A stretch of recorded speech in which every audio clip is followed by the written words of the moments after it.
So YouTube says I can't make these kind of videos anymore. And I'm going to explain all that. The whole video is going to lead up to this. Of course, it's storytelling. As you know, Carolyn and I live off grid in a little tiny house. And we have a little well here that's got a 800 watt pump on it, 3/4 horsepower. So it's roughly 800 watts. And until recently, we've always had to run the well off a generator. I say have to, we don't really have to. It was just easier. And recently, we've not had to do that. I'm going to explain why in a little bit. So we have this dual fuel gasoline propane generator. It's a Champion. Really love this thing. We just figured out why it was so hard to pull. It was getting vapor locked. Figured out how to fix that. And so we would always run the well off the generator. It was just easier, but it also cost money. We were probably going through a propane tank using propane, I would say every 2 months. A gallon of gas, if we ran gas on it, probably every 2 weeks just to run the well. But a lot of people tell me they can't afford a generator like this. And they would only need the generator in emergencies. So they don't see the point of spending $600 on a dual fuel propane generator, gasoline, propane. And then if you wanted to get just a gasoline generator, it would be about $400, $500, somewhere in there. Or you could get one of those industrial generators that are really loud. Of course, if you live in a municipality, that's going to be annoying to the neighbors. And they don't get it near the gas mileage these get. This can get 11 hours on a gallon of gas. Whereas one of those industrials, you may run 4 hours on a gallon of gas. Of course, they provide much more wattage, but if you're just wanting to run a refrigerator or a freezer, these things do very well. The start of all this controversy, I made a video a few days ago on how you can get away with not running a generator and still have backup power. You have a generator basically in your house, well, on your property right now. Now, the problem with that video was it had a volume issue. I had a bad mic. Didn't know it until after I made the video. And the component that I'm getting ready to show you here, how you have your own generator, was at the end of the video. So with the video having a bad volume, a lot of people didn't get to the end of the video when I showed this. So what I have here is an inverter. Now this one's a pretty expensive one and a pretty big one. This one's 2,000 watts. You can go to Walmart and pick up a 1,000 watt or even 800 watt for probably under $100. $100 at most, maybe a little bit more. So now we're talking a $400 generator down to a $100 generator. And these inverters are really simple to use. If you hooked it up to your car, you'd put the positive cable to the positive post of your car battery. And you might be able to see that says positive right there. And then you would hook the negative cable to the negative post. Now, my car specifically says don't use the battery for ground. It says right here ground, so if your car tells you to use ground there, then use ground. So that's how you would jump your car, positive to positive, negative to negative. That's all you're doing. Now this inverter, it switches DC electric or car electric into AC electric. So you can see your little house outlet right there. Now when I turn on the inverter, a little green light comes on, and just like that, I can run a 6 amp saw. Well, I can run a lot more.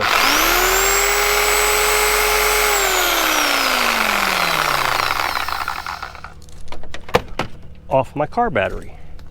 That's all it took, was this little device right here. They're not very expensive. Now this is the same component that is in my generator. It's an inverter generator. Now if you get an industrial strength, it's not. It's a regular generator, I think. So what the inverter generator does is as the generator spins, it produces DC electric. I believe around the coils. It's like a alternator is my understanding. So it's producing DC electric. And then it inverts it into AC electric, which makes it really clean. Those generators do really clean electric. Because if the generator is surging on a regular generator, you'll get surging volts in your electric. But with that inverter, even if it's surging, the inverter is still going to produce the same amount of electricity. Same with this. As the battery dies, the inverter is still going to produce what it needs to run your appliances. So in an emergency, if you just need your freezer to run, start your car up, because this battery isn't going to last very long. But start your car up, plug your freezer into the inverter here, just like I did with this saw. The car needs to be outside. Somebody's going to say, oh, you want carbon monoxide in your garage. Car needs to be outside. If it's raining, try to shield the inverter as much as possible from the rain. So maybe put a 2x4 or something, or 2x6, or a couple 2x4s across your hood here. Set it back a ways, because remember, the engine's going to be running, and set your inverter on that, because if these get wet, they'll go out instantly. I've had two that got wet when we were nomads, instantly went out. So make sure that it doesn't get wet, but you don't want to block the ventilation from it either. So if you put a piece of tarp here or something, which you could do, it's got a fan, so you're going to want to make sure that the fan has ventilation. Now, you're not going to want to run your freezer or your car the entire time. So what I would recommend is run your freezer for an hour. Shut it off for an hour, maybe 2 hours. Monitor the temperature. I have a thermometer I put in our freezer, and if it gets up to 5-10 degrees, maybe turn your car on, let it run for an hour. Over time, you're going to lose ground on your freezer, but just don't get it above 32 degrees. If you can keep it below 32 degrees in your freezer during your power outage, you'll be fine. Of course, you can run your car until it runs out of gas. Remember, your town may be out of gas too, so it might be handy to have some canisters of gasoline laying around that you're always cycling through. So instead of going to the gas station and filling up your gas tank, take your gas cans, fill up your gas tank, and then go to the gas station and fill up your gas cans. That way you're always getting fresh gas. And if then you've had power outage, you got a generator sitting in your yard right there for 80 bucks, 100 bucks, something like that. As you know, we have solar panels now. I'm going to go down there, but it may get a little noisy. And we just recently moved our solar panels. Now today, you may see that it's partly cloudy. So Carolyn's son is wanting to run the air conditioner. It's pretty hot. And I thought, instead of risking running the batteries too low, because there's a reason for this, just give me a minute, I'll go ahead and run the generator. I don't need to run the generator. It could actually keep up on its own with the solar panels. But I'm running the generator because we just went and bought meat from the grocery store this morning. And you may know, I've said this in the past, that when we buy meat, we have to freeze it. And it takes a good 2.5 days to freeze that meat. I have to run the generator at nighttime because I don't have enough batteries to run that freezer non-stop through the night. So I run the generator at 10 amps. That's what the refrigerator uses, depending on the volts. I mean, there's a lot of that goes into this equation, but I found that if I run the generator and the battery charger at 10 amps, I can make it through the night. And then the next day when the sun comes back up, I can recharge the batteries at the same time running the freezer for 2.5 days. It's just a minor inconvenience. And somebody's gonna say you should buy more batteries. Well, I've got 8, and actually I probably could make it through the night. I probably could, but I would not want to risk it. And since we have an abundance of gasoline right now, I know gasoline's expensive, we're gonna run out of gasoline, you need to figure out a different whatever. Well, if we run into an SHTF situation where we don't have electric for a very, very long time, then we'll just can all the meat. Put it in jars. I've showed you that we have canning videos. You can go to my playlist on my channel, go to playlist, go to canning, shows you how we canned everything. So it would take us maybe a month to get everything canned up, 2 weeks from the freezer. And then I wouldn't have to run the freezer anymore. And then the solar panels could be dedicated specifically to the well. But that's what I was getting ready to say up there. We don't run the well off the generator anymore. Since we've moved these solar panels up just 10 feet, so we're getting more sun, every day I have enough electricity at 11 a.m. to run the well. And I only have to run it 15 minutes or so, but I got to do it every day. Now on a cloudy day, I probably would have to run the generator like I am right now. I would go ahead and put it at 20 amps or 10 amps or something like that. At the same time the solar panels are running. But this morning we had plenty of sun. We didn't have this partly cloudy thing. So I was able to run the well for 15 minutes, fill up that tank. This is not 100%, but again, if this was an SHTF situation where I didn't need the freezer anymore because we canned all our food, and we also wouldn't necessarily need to fill the tank every day. we would go in conservation mode with water. We wouldn't take showers every day. We collect rainwater wherever we could, fill up buckets. That way we wouldn't have to run the well pump as much. Also, without the freezer on it, the batteries would be dedicated just to running the well. So I think we'd be in really good shape. There is a myth out there about solar generators. Now, I know there are a lot of people out there who are big fans of solar generators, and I'm glad you like it. I personally don't see a point in solar generators for me. And I would even go one step further and say, if you were wanting to live off-grid, they're pointless for you too. But if you're just using them as an emergency situation, or in your car, camping, you know, whatever, maybe you're a van person living in a van in the desert, they do have a function, and they're okay. I don't know if they're $2,000 or $3,000 okay. To me, that seems a little pricey. But the problem is people believe these things to be more than what they are. First of all, I have a solar generator. This is a solar generator. This is exactly how the solar generator works. You have solar panels, hence the word solar. It goes into a charge controller, charges batteries, goes into an inverter, and now you have electricity. That's exactly how a solar generator works, except it's all confined in one little unit except for the solar panels. And it's in a suitcase, just like the generator.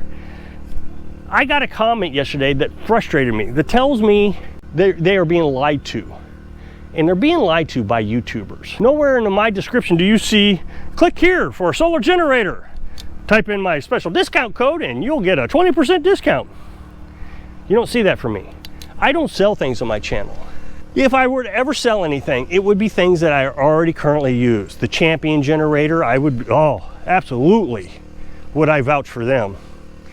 I would sell the Berkey. Now, I know there are a lot of people out there that all of a sudden has turned an ugly eye to a Berkey because some YouTuber said, oh, I hate Berkey. And that's exactly how he sounded in the video. And he got thousands of views. But I would absolutely recommend Berkey water filtration system. I would sell Rich solar panels if they ever came to me.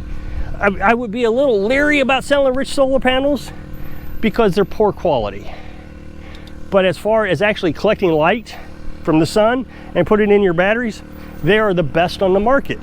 But you don't still see me selling solar generators. I get an email every day from some fancy solar generator company, ones that these big YouTubers sell, asking me to sell their product. And I just won't. I will not do it because it's pointless for me to have one. I would never use it. Now, here's the problem, is these YouTubers are lying to you. And I found this out yesterday in the comments section. Somebody told me that I need to get a solar generator, stop messing with these, just go out and spend the money on a solar generator. He didn't want me messing with my solar panels anymore. And stop messing with the gas powered generator and get one of these solar powered generators.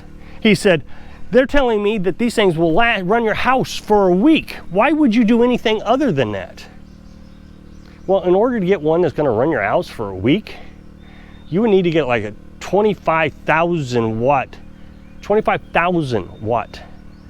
solar suitcase. And I don't even know if they're really called a suitcase by then. I mean, they're so big and heavy, I would think, and they're going to be horribly expensive. So it's a lie. Now, the ones I look up, you can get them in different sizes, 500 watts, 2,000 watts, just different sizes, like the little generator I got, 2,500 watts. The old generator I got was 2,000 watts. This little generator I'm running is 1,500 watts. And they can run your freezer for a few hours. The problem is these companies know you don't understand electric. There are viewers out there who don't understand electric. They don't understand watts, volts, and amps. So if you're running a little fan on your solar generator, yeah, it'd probably run a week. But if you're running a refrigerator, I've seen YouTubers run these things. They get into the hype just like everybody else. Oh yeah, I'll sell them for you. They get a free one. They take it out to their freezer and it's running great. And they get up the next morning and the generator's dead. It has no juice in it. Well, I thought this thing was going to run all night. It didn't run all night. So now they're scrambling, trying to figure out how they're going to get the freezer to freeze. Well, it's the same as my batteries. My batteries cannot run that freezer nonstop all night long. At least I don't think they can. I've never tried it. Same with the solar generator. It's not going to do it.